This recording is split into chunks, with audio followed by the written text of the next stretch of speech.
Like to call to order the City of Saugatuck City Council Workshop for April 22nd, 2026. Jamie, will you call the roll? Clark, Here. Anderson, Here. Yeah, good. I kind of like mixing it up a little. Dean, Here. Gardner, Here. Muncy, Peterson, Stanton. Here. Get a motion to excuse Mr. Muncy and Ms. Peterson.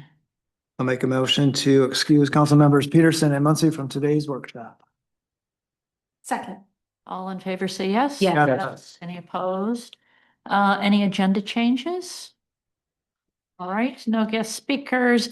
Great to have Adam and Michelle and Scott and Nikki and Grayson here. Thanks for you all to be here. Would you like to make a public comment? Anyone who in the room or online wishing to make a public comment can raise their virtual hand or come to the podium. All right. Action items. The first item is regular council meeting minutes approval on page 2. Madam Mayor, really quick, there is a correction for the clerk. My comments were not included. That's all. So if you want, it's really okay. That sounds great. So there you go. No worries at all, but just wanted you to Yeah, know that's that. good. So will one you make a correction. motion for minutes as corrected? Yes, I'll make a motion to approve the regular city council meeting minutes from April 13th, 2026 as corrected. To include my comments from that meeting. Is there a second? Second. It's a roll call vote. Anderson. Yes. Clark, Yes. Dean, Yes. Gardner, Yes. Stanton. Yes. 6B is a proclamation honoring Scott Herbert. Can I get a motion to approve that? I'll make a motion to approve a proclamation honoring Scott Herbert. Second. It's a roll call. Anderson, Yes. Clark, Yes. Dean, Yes. Gardner, Yes. Stanton. Yes. Motion carries. So do I embarrass Scott now with? Yeah. Yeah. Proclamation? It's official. We gotta go to the podium, buddy, because this is gonna be, you know, your great grandchildren will watch this.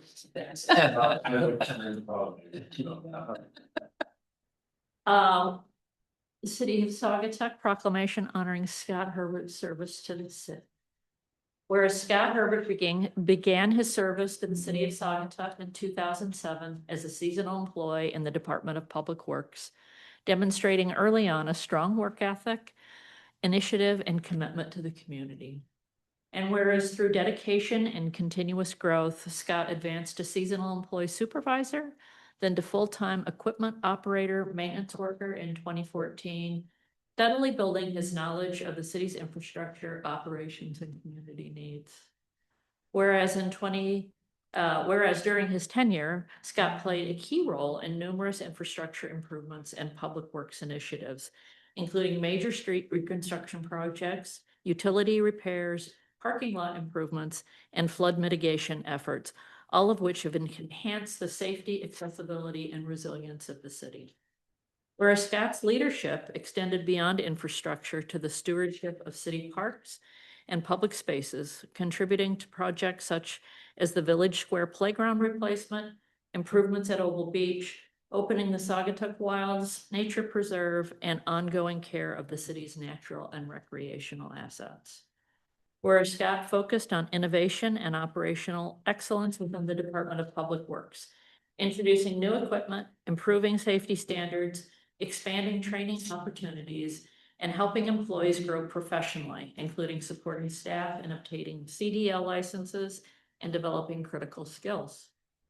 Where Scott consistently demonstrated a commitment to collaboration, working with neighboring communities and partners to strengthen regional cooperation, including mutual aid efforts and shared problem solving. Where Scott's deep institutional knowledge, hands-on leadership, and dedication to public service have left a lasting impact on the City of Saugatuck, its operations, and its community. And whereas after many years of dedicated service, Scott Herbert will conclude his service to the City of Saugatuck this week as he transitions to a new role within the Kalamazoo Lake Sewer and Water Authority. Now therefore be it proclaimed that the City Council of the City of Saugatuck hereby expresses its sincere gratitude and appreciation to Scott Herbert for his many years of outstanding service, leadership, and commitment to the community.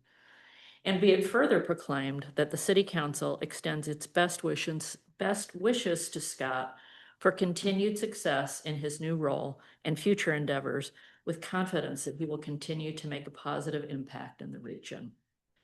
In witness whereof, I, Holly Anderson, Mayor of the City of Saugatuck, do hereby present you with this proclamation today.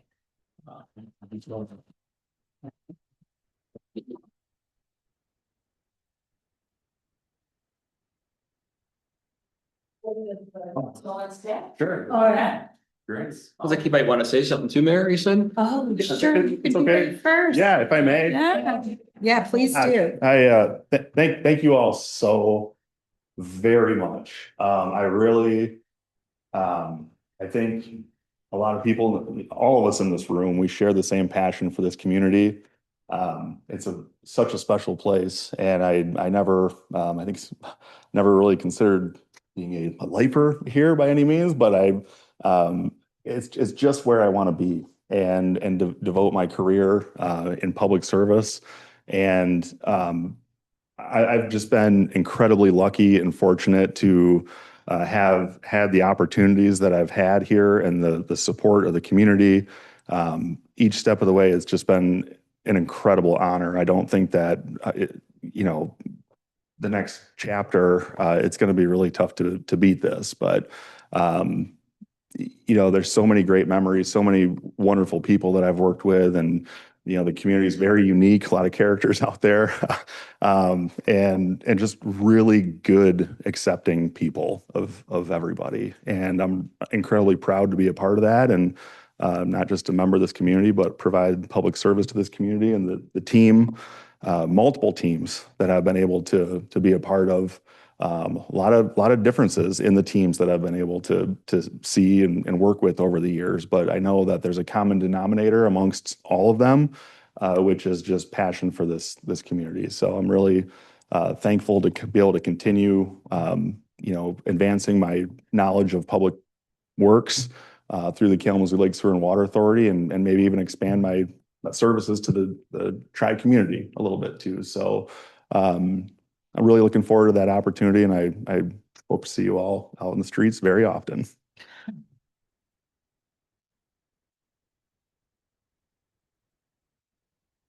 Shall we get? I think we need a picture, yeah. Where do we want to do it? Want to do it this way like we did before? Yeah. Yeah. Maybe this.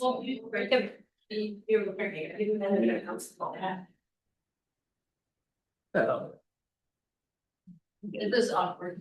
No, not at all. Not at all. And Ryan, so for a little bit, Ryan, for a little bit, and. Do a switch, or are we good? Okay. Yeah. Okay, that's good. 1, 2, 3. Yeah. Thanks, Jane. Thank you, everybody. Thank you so much. Thanks, Scott.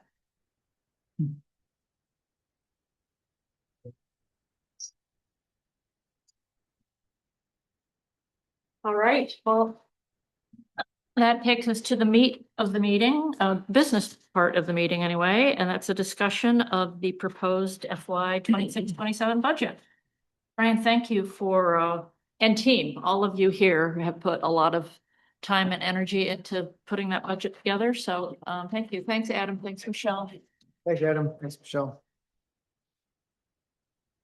Your show. All right, well, thank you, Mayor. It's all right with you. I'm actually gonna, stand at the podium a little bit, I think. It's gonna be easier. Thanks for the hard copies of your presentation. Yeah. You can get a digital copy to you all tomorrow, as well as make sure we get a copy on our website, and helps spread the presentation as well. Been sitting at my desk plenty working on this, so it actually feels good to stand up a little bit and stretch out. And as you know, I talk with my hands a lot, so this might be a better spot for me to do a longer presentation to you on our proposed budget for fiscal year 26-27. Big thank you to staff team for their work on their department budgets. And a huge thank you to Nikki. All 40 pages of the proposed budget that's in your packet, every one of those lines has to be looked at, evaluated, analyzed, thought about, entered into a system in multiple ways, whether we're looking at projections or looking at the actual proposed budget number. So she's has a ton of time into it, and looking at everything, and sharing all kinds of spreadsheets back and forth with me and helping prepare various slides and all that good stuff. So we get into my presentation.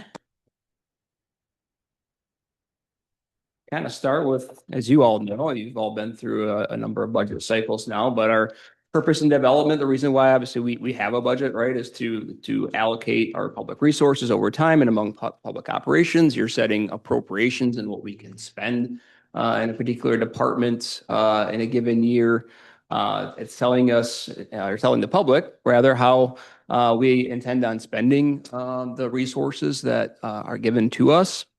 And then, having good budgeting is obviously going to help us maintain good financial stability, which I think over time we've shown really good fiscal discipline and wise use of taxpayer dollars. And I'll actually kind of talk about a little bit of that throughout the presentation today. So if you look at the next slide, we just kind of cover the process, and I trust all of you are well aware of it now, but it all starts right with community. And this year, in lieu of a more formal community survey, we took the master plan survey results, which were very robust, and took those results, reviewed them all with you during a full day strategic planning session back in January. And you all sat and discussed and reviewed our progress last year, as well as kind of what priorities you're looking at or are interested in seeing for next fiscal year.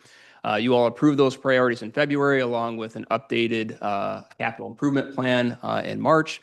And so with those priorities, staff then went to work and built a budget around the priorities that you had set.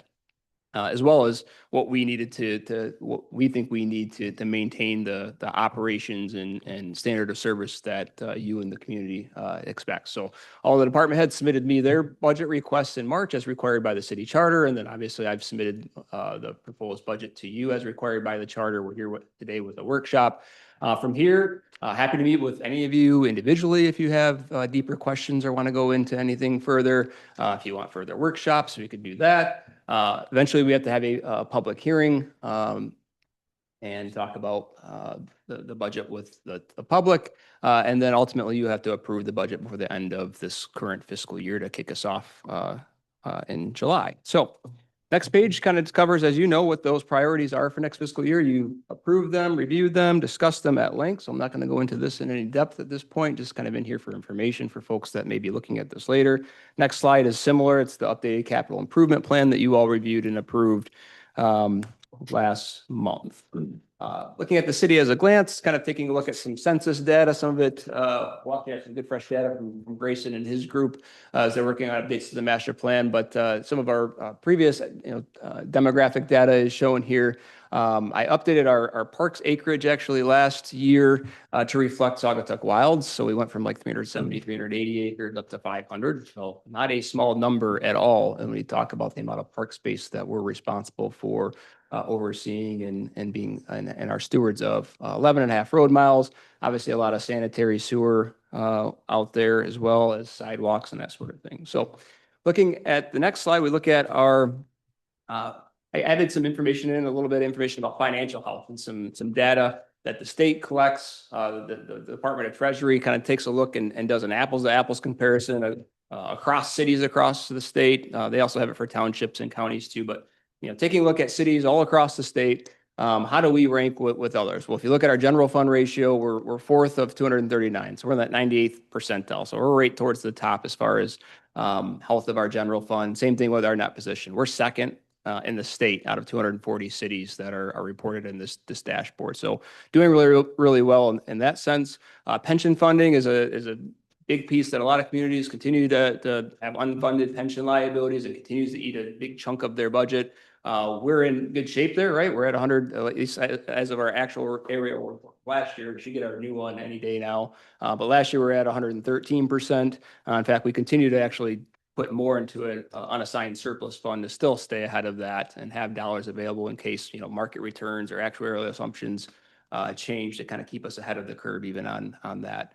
Debt obviously is another measure that we'd want to take a look at. We do have some outstanding debt from previous road bonds, a little over $1.3 million, but we have a dedicated debt millage that we're recommending that we keep at 1.4 mils.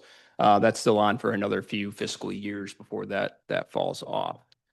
Looking at the city's organization and how we're organized, kind of included organizational chart in here to kind of show how the current structure is laid out. As you know, we have a council manager form of government. Ultimately, you as a city council are elected by the people. The city attorney and I, as well as your board and commission members, are appointed by you. And then ultimately, the staff report to me, and I'm ultimately responsible to you for carrying out your priorities and direction of the city. Next slide. I've shown this to you, I think, the last two budget presentations that I've done, but it's just kind of another reminder of there's trade-offs when we talk about lower taxes or talk about lower density or wanting increased services, right? Those things all have trade-offs depending on, and it could have potential things that you're giving up if you want one or the other. So I put this in here as a reminder. I think all of you are aware of this, know this, that you got to kind of balance the different pieces depending on what you're looking for as a city council. Yeah, thanks, Ryan. So this is just a Venn diagram that Yep. doesn't represent any kind of statistical analysis of any results we've got from surveys. This is just to demonstrate what you trade off with. Correct. Yep. Thank you.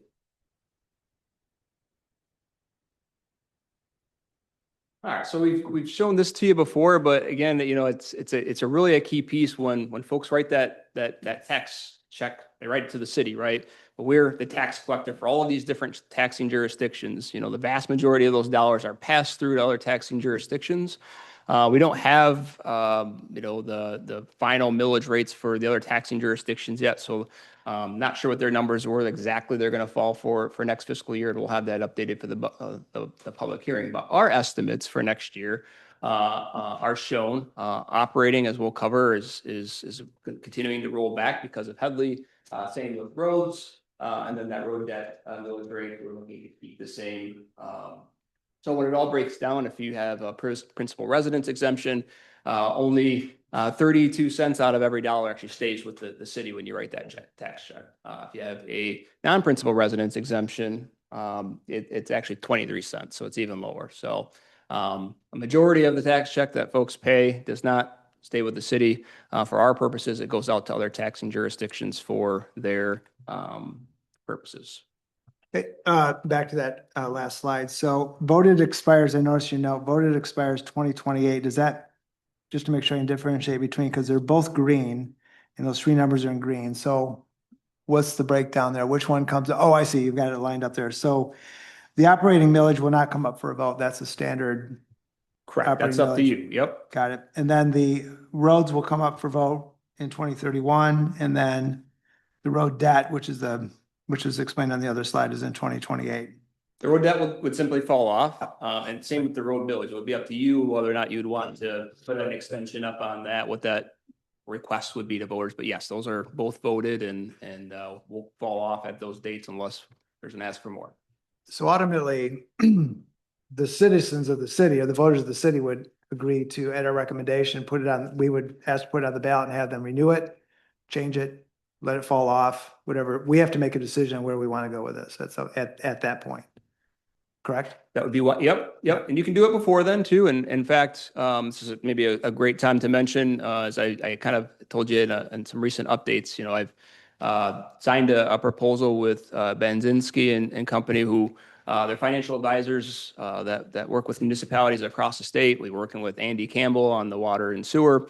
I reached out to him to get a proposal on kind of doing some longer term financial forecasting and taking a look at our long-term capital needs to say, hey, here's where we're at with our operating millage rate. It continues to roll back because of Headley. Here's where we have, debt falling off, road millage that's eventually going to fall off.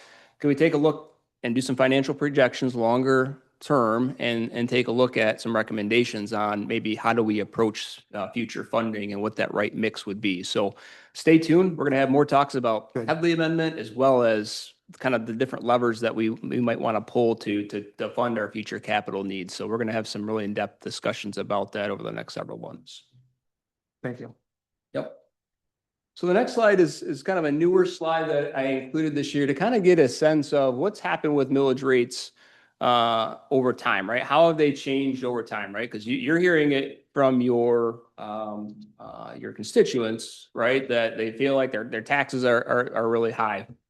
Well, I can show you that the city's millage rates have decreased significantly since fiscal year 16-17. So if we look at a 10-year period, there's a column there that shows you where we were at in fiscal year 16-17 and then shows you where we were at for last fiscal year. And largely because of Headley, we're actually down over 2.5 mils in total. So combining that operating, combining that debt, combining the roads, we're down over 2.5 mils. It's over 16% that our millage rate is down.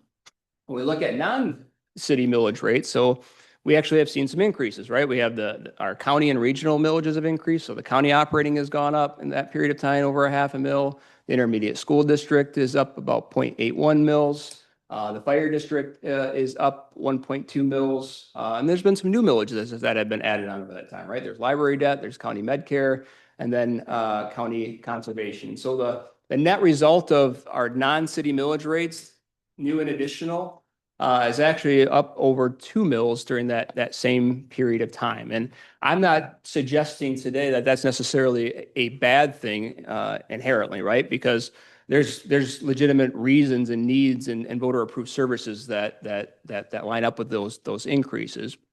But I show you that to say, hey, when we talk about the overall tax picture here and what's gone up and where we're at, we've actually gone down while others have gone up. I think that's a key piece of the conversation when your constituents are concerned about tax rates, right? Granted, property values certainly have gone up over that period of time, right? And so that you make that, that impact is felt more. We've had higher inflation than maybe we historically have, right? So you're seeing that in the tax bills, but the actual millage rates themselves, the cities, because of Headley, have been rolled back and from my perspective, a significant amount. And we'll actually talk about some actual numbers and what that looks like on the next slide, actually. So if we dive into just our operating millage rate history, and I'm actually going to change this a little bit on the fly because I was able to find some more data this afternoon after I already created this and sent this out. But from at least 1996, and maybe, Joe or Russ could tell me, if they might know even sooner, but at least from 96 to 2017, at least for that, over 20-year period, the operating millage rate for the city was always 12 mils or higher. And it probably was that amount going back to what, late 80s, 87, when the city actually, was formed as a city. I would guess that it was probably 12 or higher, but at least going back to 96, it was always at 12 or higher. But as we discussed, because of Headley, 9 out of the last 10 years, our millage rate, our operating millage rate has gone down. So it's continued to go down and down and down and down. And that's what you see on the chart there. To the effect of over 2 mils, since that 16-17, of our operating millage has been lost. So we're 18% lower than we were in fiscal year 16-17.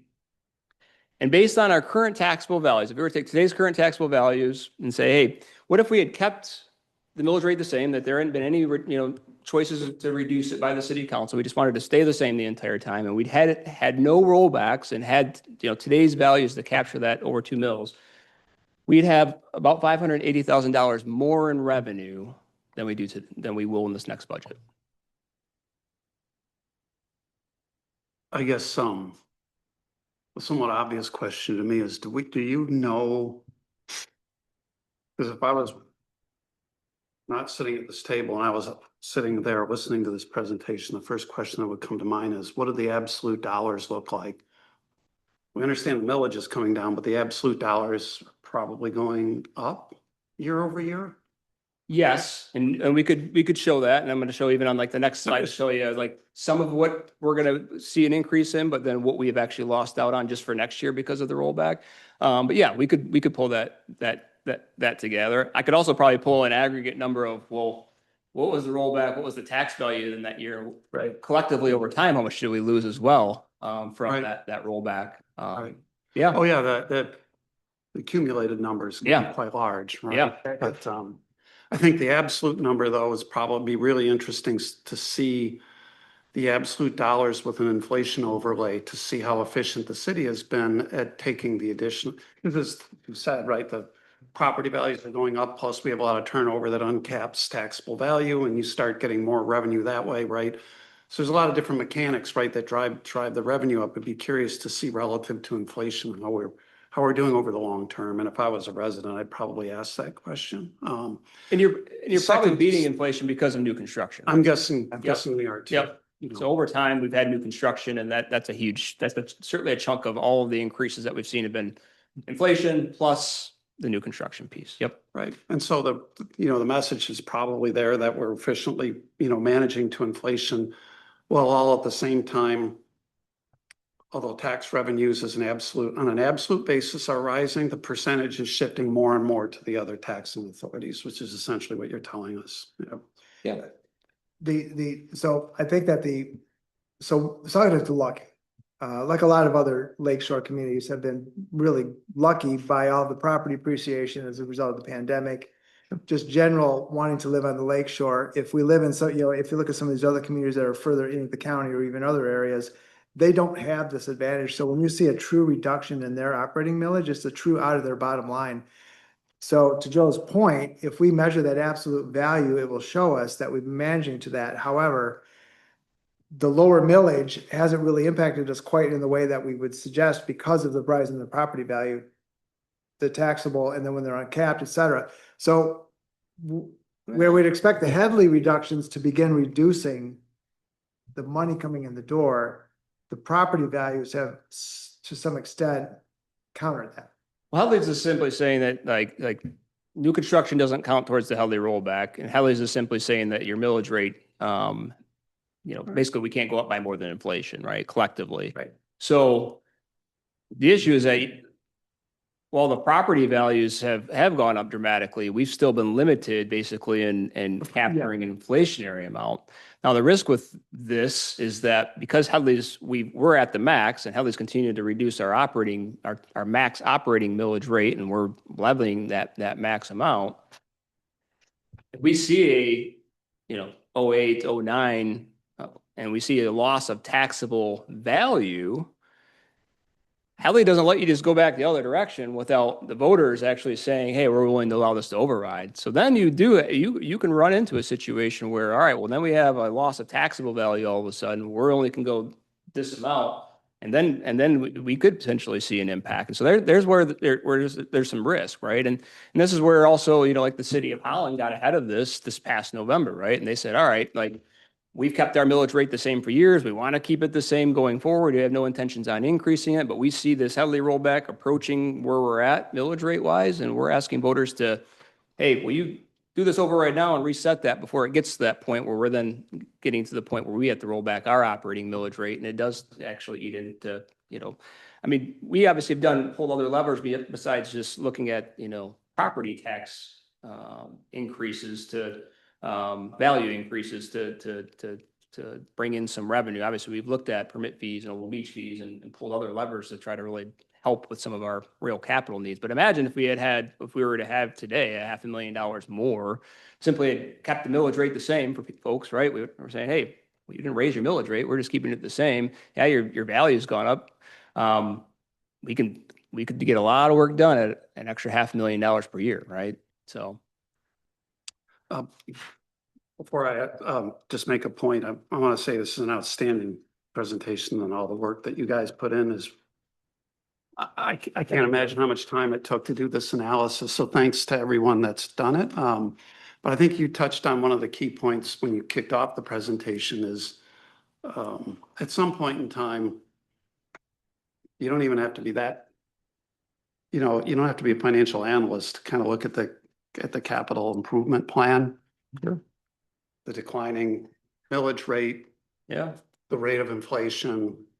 And you could even go back a couple of years and just look at how much our costs have increased year over year, Sure. not just both on the operating side and the capital side. So conducting that financial analysis is going to help this council understand essentially when we're going to run out of money. Right? Because it's going to happen, I would guess. That Yep, I if we bet. add up all our fund balances and we look at the liabilities we have coming at us, it's probably not going to get us there. Yep. Right. So the sooner we understand what that gap is, and I think that might have even been where Russ is going, right? Sooner we understand what that gap is, the earlier I think we as a council can start taking actions where it's not really painful, where we're not just going out for a bond issue or whatever, right? We maybe it's a combination of doing a small adjustment to the millage rate, the operating millage rate earlier on. So we're not waiting to the back end and really shocking the residents. But I'm really encouraged to hear that you've kicked that off and are Yeah. getting it going. It'll be really interesting to see what that shows us. Absolutely. Or to stop it even from rolling back further, right? That could be. Yeah. So yeah, exactly to your point and the points that have been made. We're going to take a deep dive into all of that and look at exactly that and have some deeper conversations about where we want to go in the future. So the next slide kind of shows you this, looking at just operating millage rates, not extra voted, which we obviously have some of that. Others do, others don't. But just looking at our operating millage rate and using, which obviously those dollars are more free to use how we need. Once again, this shows that, we're at the bottom of the list amongst cities in the area as far as where we're at, and by far in some respects. So.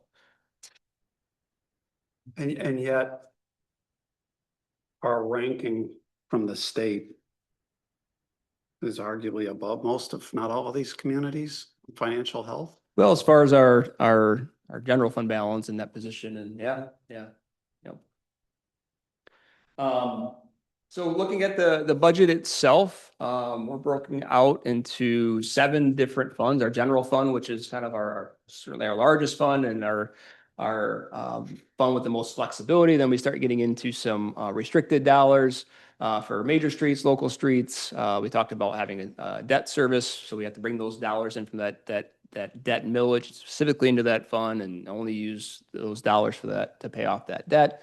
Last year you approved creating 496 and 497, which is a separate water and sewer fund. Again, only using those dollars in that fund for those specific purposes. And then we had the motor pool fund, which is an internal service fund where it's essentially kind of a mini business where we charge certain departments for the use of our city vehicles and equipment, and then take that revenue from those departments and then shift it to motor pool to pay for our actual maintenance and equipment needs. So going deeper into the general fund itself, it's broken into several different departments, which you all ultimately, I'm sorry, I skipped this. So just showing you really quick, just like no surprise, right? Our city revenue by fund, general fund brings in the most revenue.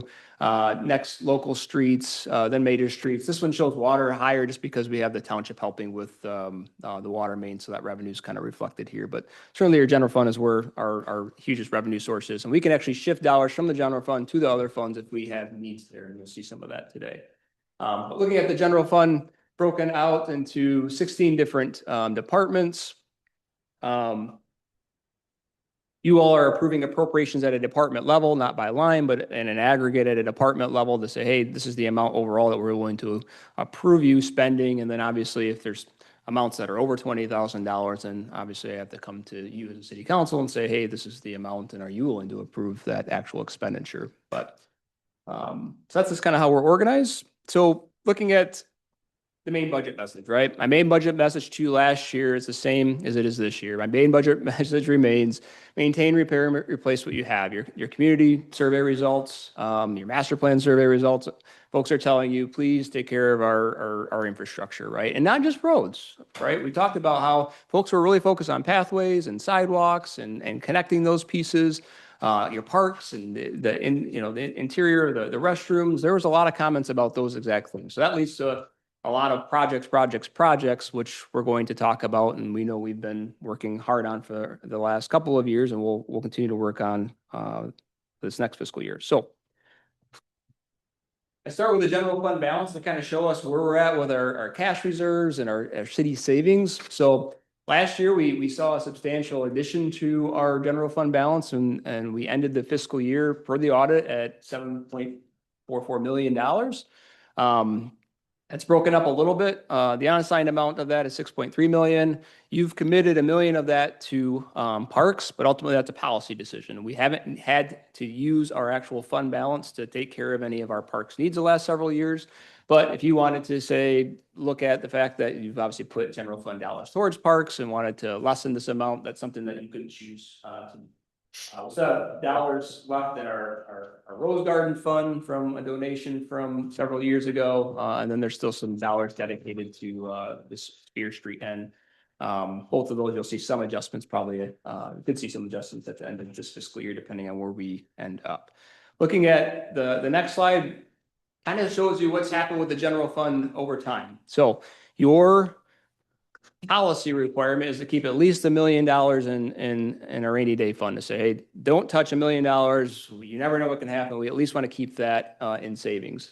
The green on the chart shows you how far above and how much above that we actually have available to put to work for capital needs and other needs that we might have.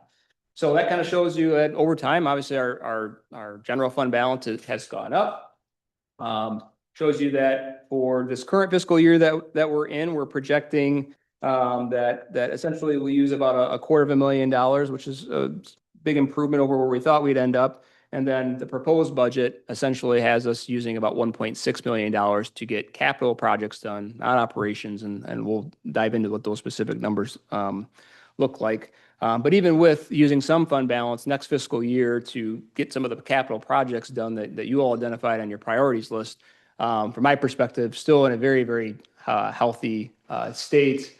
In fact, we still would be a little bit above where we were at even in fiscal year 22-23. So we still would be sitting in good shape, although we know there's still a huge list of needs, a lot more dollars that are going to be necessary. The next slide kind of shows you a little bit about how have we done budget performance wise. So when we've given you a budget and said that we're either going to use some fund balance or end the year even and not add to fund balance, that line is shown in blue of where we budgeted to end what the net result would be. Well, the green line shows you actually the actual. Where did we actually end up at the end of that fiscal year? How did we do over where we said, at least at the beginning, we would do when we budget, right? Because when we budget, at least from a staff perspective, we're trying to be conservative with our revenue estimates, and we're trying to kind of show hopefully some worst case scenario with some of our expenses, and hopefully we're looking to improve on both of those throughout the year. And I think over time, with me being here as your city manager, the previous city manager, and the city manager before, I think over time you've seen that we've shown good budget performance. And you've seen that in your audits. Not to say that we couldn't have a year when something really unexpected happens, right? It's happened a couple of times now in Douglas, right? We had some unexpected things with the elevator and the drain assessment last year. I mean, there's things that can come up and emergencies that can come up and that could throw us off. But just kind of giving you a sense that we've done well over a lengthy period of time. So looking at general fund highlights and getting into the actual where the revenue source is going to come from next year. Again, this isn't all of them. This is the highlights. Again, we talked about it. We, because of Headley, are going to see another reduction in our operating millage rate, a decrease of 0.1892 mils, a little under 2% due to the Headley rollback. At the same time, we are seeing an increase in our property tax revenue by about $100,000. Right, because of that inflationary increase as well as new construction that we saw this past year. So that's good, but we are losing out on about $50,000 because of the Headley rollback. So without the Headley rollback, we would have another $50,000 added to our property tax revenue for next fiscal year that we won't have at this point. So permit revenue.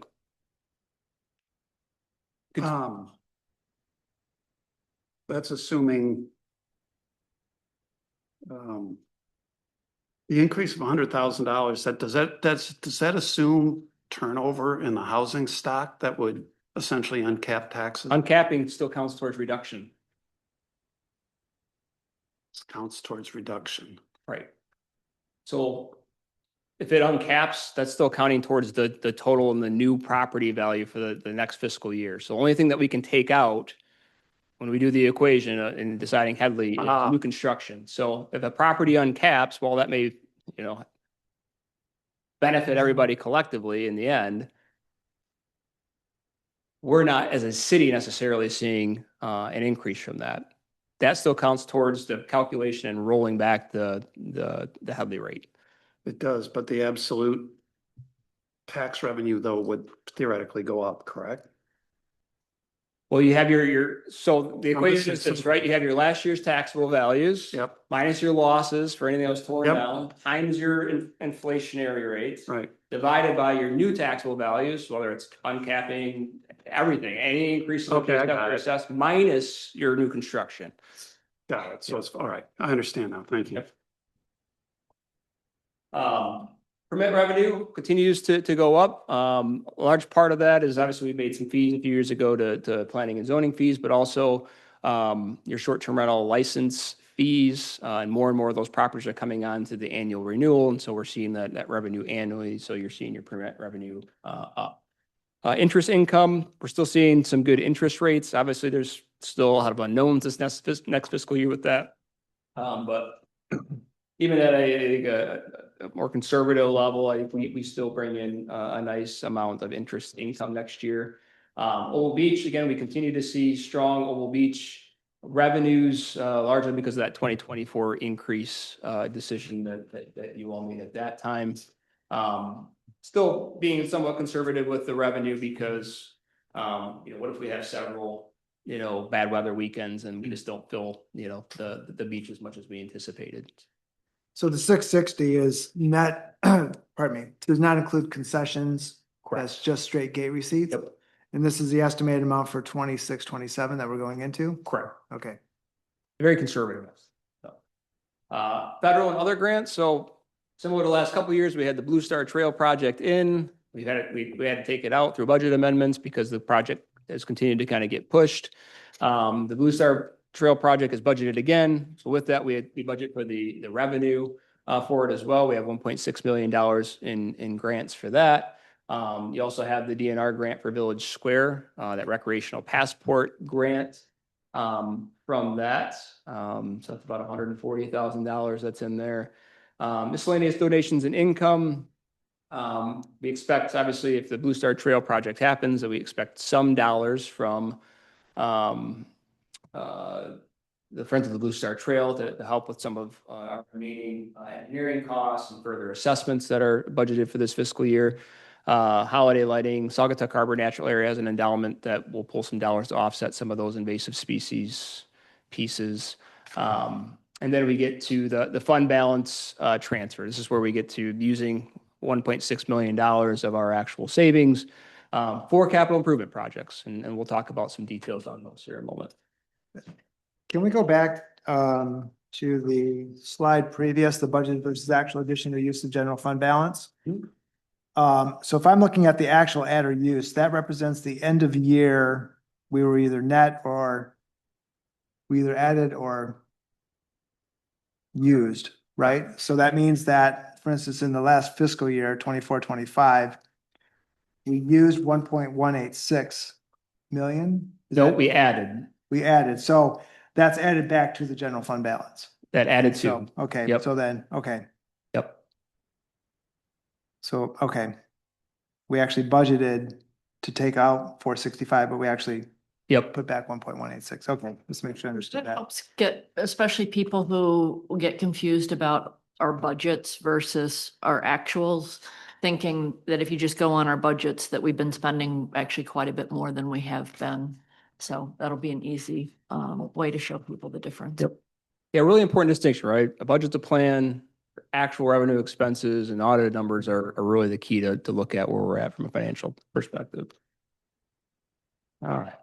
So coming ahead to recommended fee schedule updates.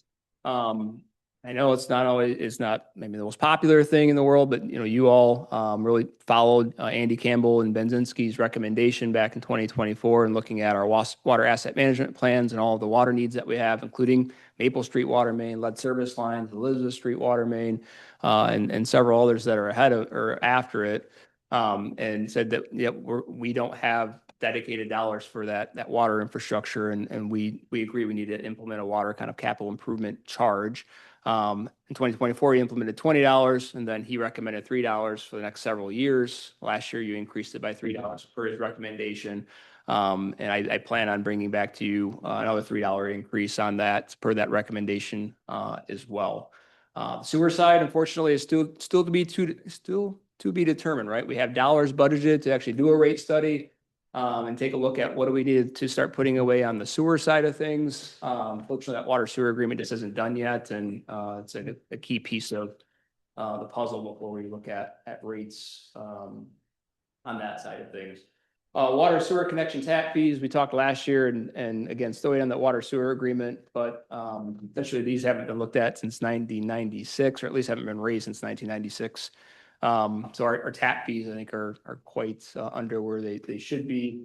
We talked last year about credit card fees, and we haven't brought you something formal yet, but it's still on the radar as whether or not to charge some sort of credit card fee, at least for like permit fees, because 2 to 3% on every one of these permits and licenses that are coming. That takes a chunk of our revenues just in credit card fees. So we're still giving that some thought and looking at what those numbers look like, but you may see something like that at some point. And then planning and zoning fees, not necessarily an increase, but Grayson's kind of identified some further clarifications that we should make on our overall list and narratives. So you'll likely see that coming as well.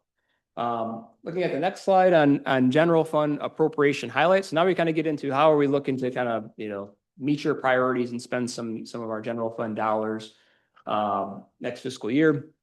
We look to continue to invest in staff through merit-based increases as well as inflationary adjustments to the wage scales, as well as there's dollars put in to continue to offer high-quality health insurance plans. So we made some changes to our employee health insurance last year to help curb some costs. We're still anticipating that we're going to see some large percentage increases, which everybody is seeing and across the board, but at least our percentage increase will be on a lesser amount than what it would have been if we had not made those changes. But we've budgeted for some pretty significant increases in our fringe benefits because of that. Kind of combining several different areas and looking at what kind of consulting and contractual support is needed for council priorities to kind of get the remainder of the logo redesign and branding project done, and then shift to wayfinding and park signage designs to do a deer management and deer call this next fiscal year, finish out the remainder of the parking study, get our website redesign, which the feds apparently updated things where we have another year to get it ADA compliant, but doesn't mean that we still don't need to get that work done. So dollars are in here for website redesign as well as kind of studies and assessments for addressing the water impacts. So it's about $162,000 in contractual support and consulting support for these projects. Jamie's been told and provided the backup on it, but apparently there's a state law that's requiring that there be some new election equipment purchase this next fiscal year. So there's some dollars that I plugged into the budget for that. All right, legal fees. I know this comes up from time to time, and it's certainly been something that's received some comments from community members to you, and then obviously you've discussed at various points in time. Obviously, we remain in litigation with Dune Ridge, and so obviously we don't know exactly where that's all going to end up, and so we still have to plan for additional litigation expenses for that for next fiscal year, including the potential of a trial on the remaining claims. But our current fiscal year trend shows that our legal fees continue to decrease. And so I kind of included a chart this year to kind of show what that trend line looks like. Last fiscal year, we'd gone down 33%, and then Fahey Schultz helped actually do some projections on where we are trending to end this current fiscal year, and we'll probably be down another 9 to 10% this year. Next fiscal year, at least from a budget perspective, we basically I plugged in budgeting 11% less than our current budget for legal fees for next year. And just as a reminder, right, legal fees, I mean, obviously there's a broad use of legal fees. It's not just on litigation. Whenever there's contracts or agreements, your city code requires that your city attorney review those. Obviously, we use our attorneys to draft ordinances and policy updates.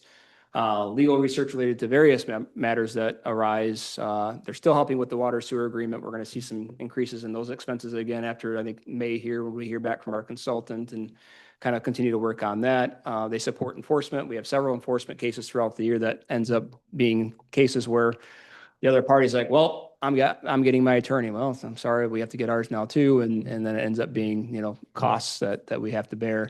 And then there's still attendance at meetings. Although we made a switch to mostly Zoom, that's saved and helped curb those costs as well. And just a note on the planning and zoning side of things, like, a chunk of their planning and zoning legal fees are recouped through permits. Short-term rental licenses have a cost recovery over time for past ordinance updates as well as enforcement. And then we collect escrow as well on like planning commission and ZBA cases. So, if somebody has a PUD request and our legal needs to prepare an ordinance or review certain things, that's charged to the escrow account. So eventually it's netted against our expenses and comes off. So, just that's worth noting as well, that there is some revenue that helps offset those. In the next slide, we have planning and zoning. So because we are, again, seeing more and more short-term rentals on an annual renewal, we are seeing obviously more inspections each year. And so that means that we have more in short-term rental inspection costs. We also have an updated cost for Granicus 1-800 hotline and address ID that will probably be at your next workshop meeting for you all to review. And then we're continuing to use Horizon for some contracted code enforcement to kind of help utilize the Granicus tools to enforce when we're seeing unlicensed rentals and also kind of help with some of the more nuisance related things that come up. A master plan update is in progress, and then you also had added a priority to look at, shifting to some zoning code updates after that. We have dollars plugged in for support on that. And then there's planner and engineering contractual services that help with some of our reviews of certain planning commission and ZBA cases, as well as, larger, more complex projects or engineering with new builds, particularly to deal with stormwater related issues. Again, we recoup some of those costs through our permits and escrows. That's not all borne on the taxpayer. So. Yeah, thanks, Ryan. So 2 questions on this. One is on and I know it's budget or at least fee neutral based on the fees that we bring in for the expenses for the short-term rental enforcement and inspections. Will we see a breakdown of the costs for each one of those items because the Granicus, I've just got a number in my mind. I think it's like 17 grand a year if I remember right, and that could be wrong. But to see what the contracted code enforcement as well as the fire department, what builds into that 17,500. I'm assuming we'll see that at some point. You do have that. It's in your kind of the greater budget Okay. raw data that has, if you look at the footnotes and planning and zoning, you'll see it all Broken out? down for you there. Yep. Okay. Yep. And then the other question is on the $37,000 for planner and engineering contractual services. Is that David Jurasik for the most part, or is Yep. that's all David Jurasik? Horizon? Jurassic Engineering is John Moxie and Fleece. Okay. Yep. And that's split out in the budget detail as well? Yep. Okay. Thank you.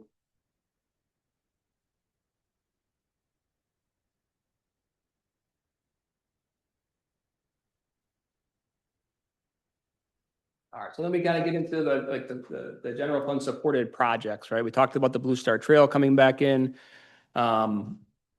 We have 1.7 million in. Again, this is kind of a placeholder at this point. Don't know what the updated construction costs are going to be. So we're going to have to do some updating on these numbers, as well as go back to MDOT, hopefully ask for some more grant dollars that will hopefully be offsetting on any additional expenses. But with where we were at before, this is, we have what we have, but you'll probably see some changes into this whenever that construction actually moves forward, and be able to tell you what the net impact is or isn't. But we do expect some additional assessments and some engineering. Obviously, there might be some further design or final design engineering that's needed to go to bid, depending on what's found through our archaeological surveys and additional feedback from the tribal nations. And then obviously there's some construction engineering that'll be involved as well. But again, we still kind of have to get those updated construction numbers to get to that point. But more to come on that. The last couple of years, per your decision at that time, at least, was that you wanted a traffic signal at Lake and Blue Star and with that project. So we continue to put dollars in for that. That's not grant funded. We had applied for a grant a couple of years ago and we're successful with that and haven't seen something else come up yet that would help with that. But so that's kind of a straight $240,000 for that project. Malt bulkhead improvements. Again, this is kind of an aggregate of a bunch of different projects, but this year we hope we will finish design engineering and hopefully be doing construction in the spring on the upper platform, as well as retaining walls if the work is necessary, some parking lot maintenance and improvements, and then starting that design engineering for the stairs and river deck improvements that you prioritize for next fiscal year. Invasive species. Kind of an aggregate number here of $120,000 over a few different departments, but continuing to treat milfoil, treating the invasive species as outlined in the Saugatuck Harbor Natural Area kind of assessment that ODC did, and then having some dollars available for what they find through their right-of-way assessments that ODC is doing here in the next several months, right? It's going to be seasonal, so. Next page shows, City Hall. We're waiting on kind of some further options from our engineers, but some dollars plugged in to kind of continue to evaluate options for the City Hall space or other space. And then, if it's something that we want to pursue, some dollars for design and kind of starting that actual work. Village Square Courts. As you know, that all that's approved, ready to go. So we have to include the actual expenses for the work to actually occur next fiscal year. That construction is planned for the fall or spring.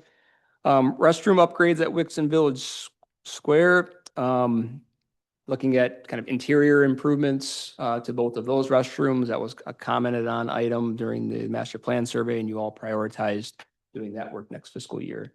Resurfacing the public works slot is in conjunction with the Maple Street project. So that's a cost that's set and will happen next fiscal year. Wayfinding and updated park and street signage. This kind of carried over from last year into this fiscal year. Some dollars to add some wayfinding signage, upgrade some signage in certain parks, and then also we have other maybe street signage needs as well, depending on what the recommendations of the parking task force are. And then we get to that Maple Street sidewalk. So we had talked about for the funding for that project that the general fund would pay for 70% of the sidewalk essentially. So we have a transfer from the general fund to local streets to reimburse for that expense for the sidewalk. So $630,000 from general fund to local streets. And then sidewalk repairs. Continuing those, it's kind of a budget number that we've had plugged in. I haven't always hit it every year, but we do continue to have dollars plugged into the budget for sidewalk repairs around the city. So if you look at the net impact of all of this, so if I account for the grants that are going to offset some of these costs and donations, the net amount of these capital projects that I just showed you is $1.9 million. And as I told you earlier, we're going to use about $1.6 million of our general fund, or at least we're budgeted to do so next fiscal year. Proposing to, I should say. You haven't approved it. So what I'm showing you though is we're not looking to use our fund balance to fund our operations, right? This is for your capital project. If we were using our fund balance to take care of our operations, we would be in trouble, right? That's not what's happening here. This is to fund the projects. Just so I'm clear, so you're saying the 1.9 is the impact to all funds? Nope. So if you take the math wasn't adding up for me, but okay. Take the previous two slides and add those dollars minus the grants that are, and the donations that we're going to get for some of those projects. The net result of those and the general fund is 1.9. That's the general fund impact. Yep. Right. Just the general fund. Yes. Yeah. You'll see, I'm going to touch on major streets, local streets for, yep. In fact, next up is talking about major and local streets. So funding, right? We have Act 51 dollars. We're expecting an increase in those because last year the legislature got a road funding plan done, and assuming nothing changes with marijuana taxes through the courts and all that good stuff, we should see some additional dollars from the state. We have our county road millage that we continue to receive dollars from, and then obviously our local road millage, which again, we're going to see a reduction because of Headley of about 2%. But we're still expecting to bring in about $425,000 from that. The township will be through our agreement with them, we'll be reimbursing a portion of the cost of the Maple Street restoration. Again, this is a 2 fiscal year project, so this isn't the total amounts for the project. This is just what we anticipate will hit next fiscal year after July 1st. Obviously, that general fund transfer is going to be revenue into local streets for the sidewalk. And then we have some dollars for the Park Street evaluation. Even with all of this, we're still expecting to use, because Maple Street's a big project, right? And then we're also planning to start Elizabeth Street next fiscal year, right? End of next fiscal year. So for major streets for the Elizabeth Street project, we're anticipating, well, one, your general fund balance there is a little over $900,000. We are budgeting to use about $300,000 of that for Elizabeth Street. And then again, that's just next fiscal year. We got to look at the year after that. And then local street, current fund balance over $2.5 million, which the Maple Street project, we're looking to use about $838,000 of that. So next chart kind of shows you those, similar to the general fund, that major and local street fund balance over time. Again, we can see that we've, at least in local streets, have added over time. And then now we're looking to actually deploy those dollars, deploy that into actual projects and get some work done that folks are looking to see. So then going to the actual list of major and local street projects like we talked about, right? Maple Street is going to be starting next month. Elizabeth Street is anticipated to start at the real tail end of next fiscal year. So we have a lot of design engineering work this year, but hopefully we'll kick off next summer.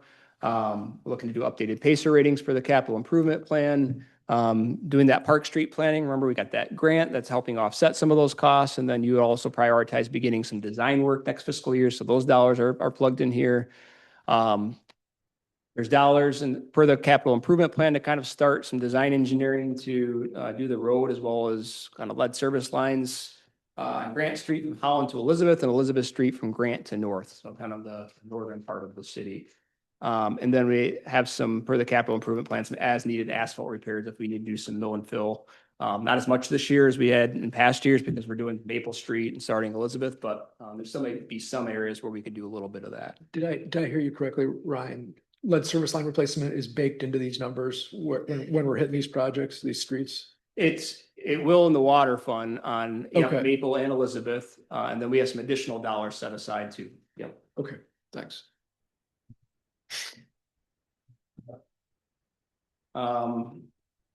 So switching to that sewer capital improvement fund.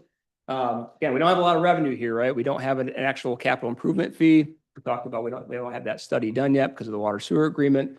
We still get a little bit of tap fees, a little bit of interest on the fund balance. We found out that Maple Street's not going to really need the sewer repairs that we thought. But our engineers have a little bit plugged in for Elizabeth Street, although things are in pretty good shape out there. And then again, we have that sewer agreement and rate study, those dollars plugged in. So that because of the lack of revenue will result in some use of that general fund to get some of that work done. The water side of things, Okay. we have our water infrastructure fee. We have some tap fee dollars, some interest, although we're going to be spending this fund down pretty dramatically. So your interest on that's probably going to change. And then we have revenue coming in from the township for their share of the water main replacement. And projects, yeah. So replacement of the Maple Street water main, starting to replace Elizabeth Street's water main next fiscal year. Again, that'll carry over to the following fiscal year as well. Plugging some dollars in for some additional lead service line replacements. We've had a number of folks when they got those notices that said, hey, I want to replace my line sooner. Will you split the cost with me? We also had some other emergency, service line repairs. So we were able to use some of those dollars last year. So we got some more of that kind of plugged in case we see some more of that, or can do a little bit more. And then the same, we've looked at an updated water rate study, depending on what's going to happen with our actual water infrastructure. So the net result there in the water fund is that we're going to use about $330,000 of the fund balance.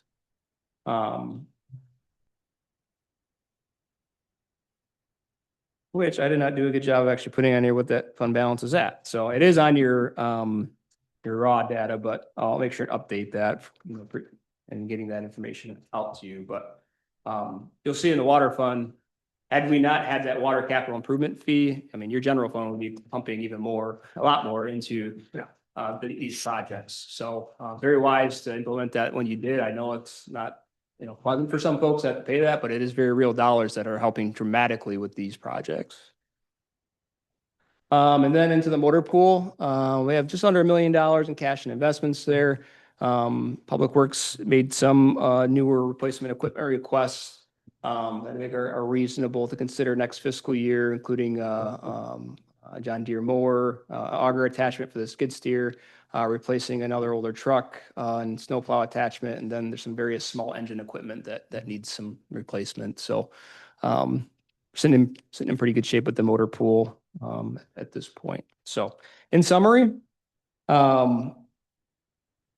and I didn't change this a whole lot from last year either, right? I mean, it's, you know, you have built up over time, healthy savings, right? It's really time to invest and put those dollars, to work. I think at some point, that's obviously what the taxpayer is expecting. It's okay to build that up for projects. But at some point you do have to deploy it. Construction costs aren't going down, right? There's risk to waiting for some of these projects as well. And that's why I think we're moving aggressively on some of these things. But this proposed budget funds all of your priorities that you laid out for fiscal year 26, 27. It also still adequately funds city services and operations. It's investing significantly in our existing and new infrastructure. It doesn't require any debt service. And it's still, even at the end, through the charts that I showed you, going to maintain healthy reserves to keep working on some additional projects that are on your plans. So with that, I will answer any additional questions that you might have. Thanks, Mayor. I mean, just a comment, but I'll echo what other council members have said. This is an excellent presentation. I'm looking forward to seeing it online to help educate our constituents about the budget. It's excellent. I really appreciate the conversation on the Headley rollbacks. You know, it was hard to do it's a smaller example, but you know, the water rate increases, you know, doing it small, doing it routinely. I totally agree with, I think, the sense I'm getting from other council members that we need to start that conversation about the millage, you know, with the Headley rollbacks. And I think, you know, rather than having a big shock to the system, I think we're in good shape now to execute and to keep the pedal to the metal on infrastructure. But I think it's time to open that conversation up so people can see that we've been holding back on the millage, and we need to start to take incremental action, I think. So I really value this conversation, and I think it's time to start educating people about this, you know, the need to do this so we can continue to deliver on these priorities that the community's asking of us. But by and large, this is fantastic. Great piece of work.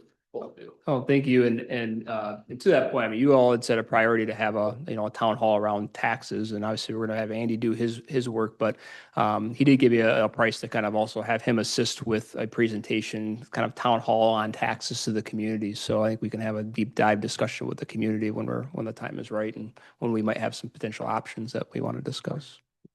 Perfect. Yep. Russ? Yeah, I would just echo Councilmember Dean's comments as well as Councilmember Clark's. And when the city manager and I had breakfast a couple of weeks ago, this was probably about 45 minutes of our conversation was about the financial planning and the future.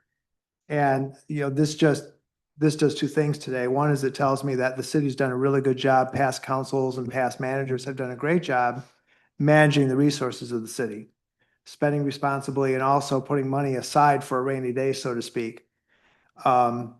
But the future looks different. At least we expect the future to look a lot different. We've been very lucky over the past, as I've said several times, you know, past probably 6 to 10 years. And we're going to still continue to be lucky in this community, but we have to continue on the path that we're on, make sure we're planning appropriately and understand. And that's why I fully support the recommendation to hire Andy to help make some sense of all of this, because after a while, it just gets so overwhelming. You can't just kind of make sense of it, right? We can do the day-to-day and the year-to-year stuff, but when you start thinking 5, 10 years down the road, what is it really going to look like? And I think that's going to be important for us to see. It's really going to be a real eye-opener for us in terms of what this council and perhaps future councils are going to have to take in terms of action to make sure we remain solvent and in good shape. Sure. So I appreciate that and great job preparing this. Appreciate the work. Yes, absolutely. Great job. One final question, just kind of taking it up to a macro level, was kind of pouring through some of the more granular data that you have here, which again, it's almost overwhelming how the accounting works at the municipal level. I learn something new every day. So if I'm reading this right, total, right now, the budget reflects a total number of about 12.2, is that right? Combine all funds. Yeah. Everything. Yep. 12.2. And revenue, all sources is roughly 7.5, Probably about right. Yeah. right? So there's roughly a 4.7 dip into all of the funds, correct?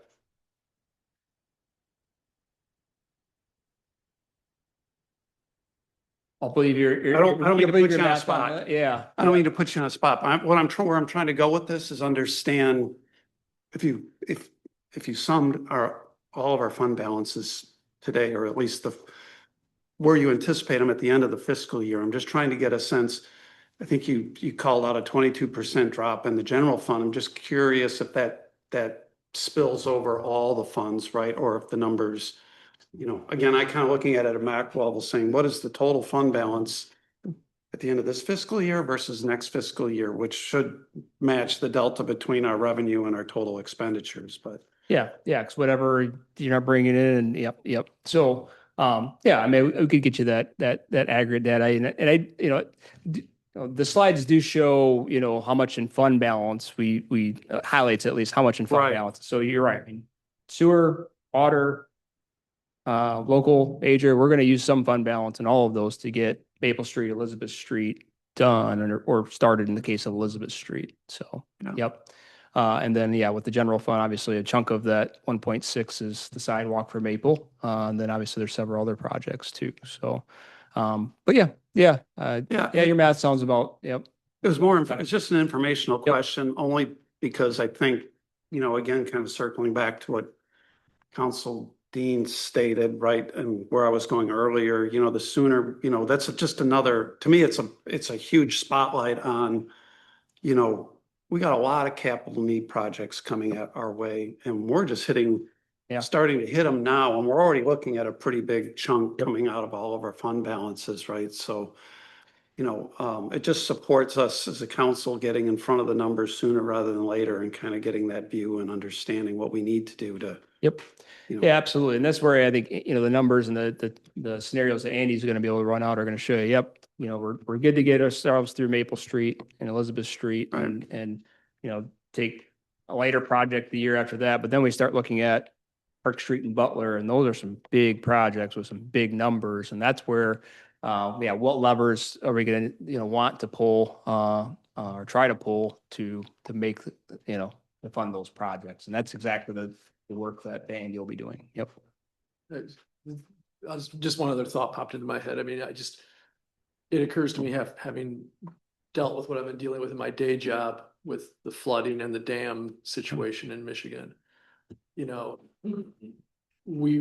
just had a 500-year flood event, when the last flood event was in 1986. So I think it's really incumbent on us as a council to educate the community on the need to not defer maintenance, not defer infrastructure work. We really need to have future-proof infrastructure, and that's water, that's sewer. I think we all need to remind folks in our day-to-day conversations about, what would have happened, if we had another failure of a culvert that shut Oval Beach down because nobody could get to it, things like that.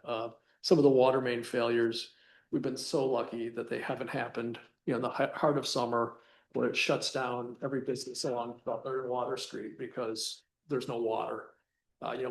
We can't necessarily control electricity, but we all remember what happened last summer when the power went out. And I've never seen people leave this town in so many directions so quickly on a Saturday.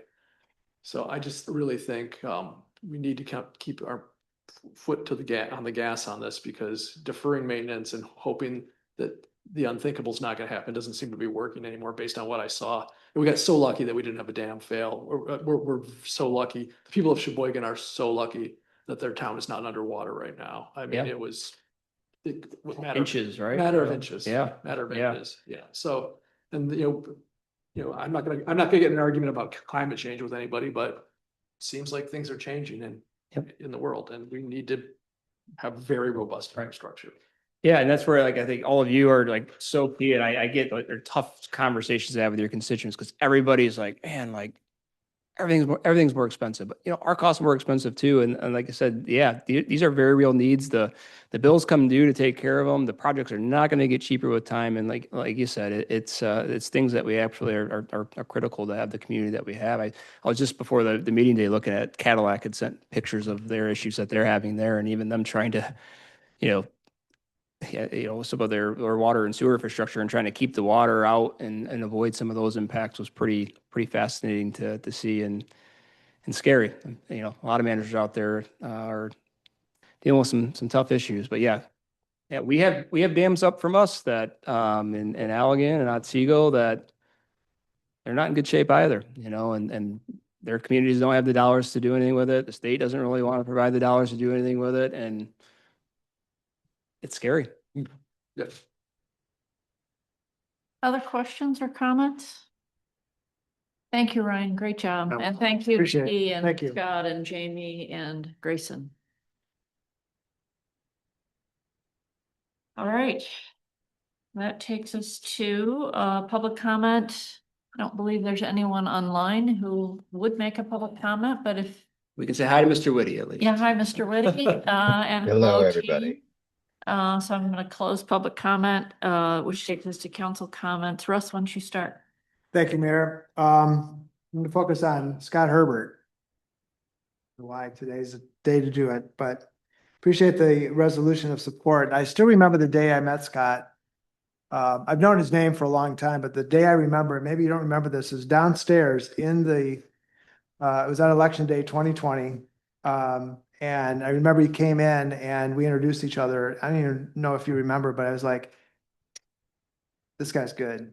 I mean, I just appreciate your manner, your approach, just everything about you. And that has just continued to be reaffirmed over the time I've gotten to know you. The times you spent with my aunt, I'm sorry, I get emotional about this, times you spent with my aunt and other people in this community where you've just assisted them without any acknowledgement, anyone didn't do it for anything other than a service to our citizens and residents. Those little things are going to be missed. Those are going to be hard to replace. I just thank you on behalf of the dozens of people that have mentioned your name and just, hey, Scott, help me with this, Scott, help me with that. There's been several council members that have mentioned about times you've come and your staff have gone out and gone the extra mile to help people.